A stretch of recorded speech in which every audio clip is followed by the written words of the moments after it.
The birding at Marymoor Park was amazing. I followed along the Audubon Loop trail at the park and barely got out of the parking lot before I was stopping to take out my binoculars and set up my tripod. Female red-winged blackbirds were very active all morning along the riverbed, which I thought was odd, or at least was a new thing for me to see. It wasn't until I got home and started looking through my photos and footage that I realized I actually captured the mother red-winged blackbird feeding its baby, and they were bouncing around because they were going to check their nests and then getting more food for them. And not only was this a surprise to see, but it's something that I'm pretty proud of.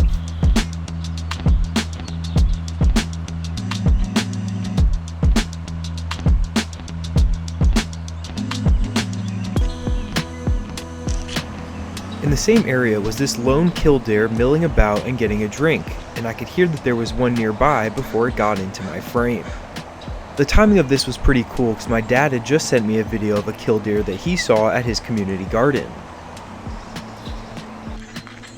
And having lived in Kenmore, Washington for some time, I'm familiar with the great blue heron rookeries in this area, but there, you can't get nearly as good as a look as I did here at Marymoor.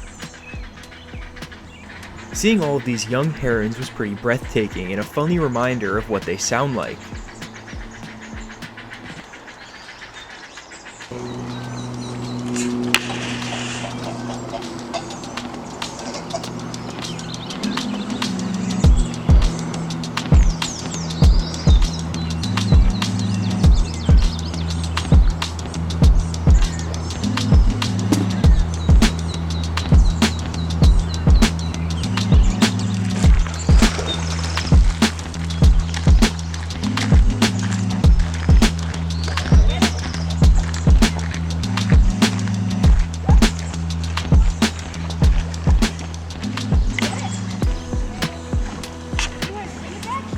I was also pretty impressed by the park's blocking off of the area to keep people from getting too close to the trees that the herons were nesting in. But from looking at the bushes and shrubs underneath those trees, I'd say it was to our benefit too. But it was just after the herons that my day of new species really started to kick off. On a little offshoot trail, I finally got on camera a species that had been popping up on my Merlin all morning, the common yellowthroat. And in addition to this video, I was able to get photos of both a male and a female.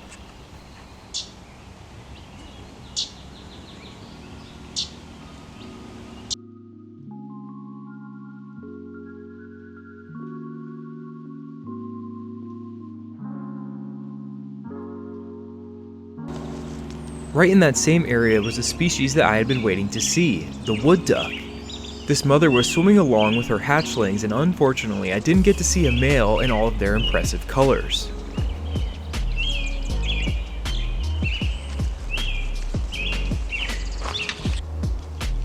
At the end of the boardwalk up against the water, there were these elevated nest boxes.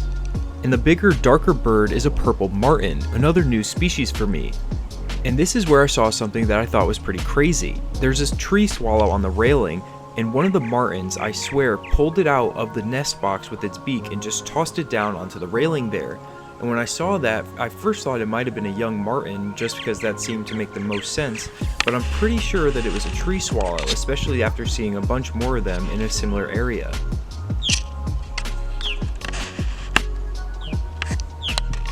And then just off to the side of where those nest boxes were was this family of geese, and it was so cool to see the little goslings dabbling around trying to get some food just like their parents do.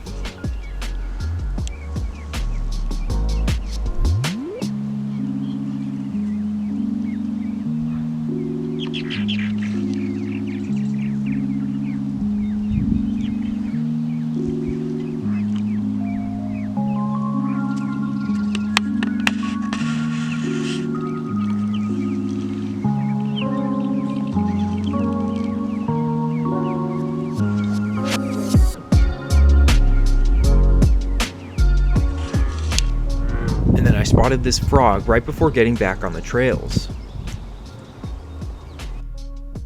I didn't see much in the meadow area of the park, but I did log the Savannah sparrow, which I think is one of the cooler looking sparrows that I've seen so far.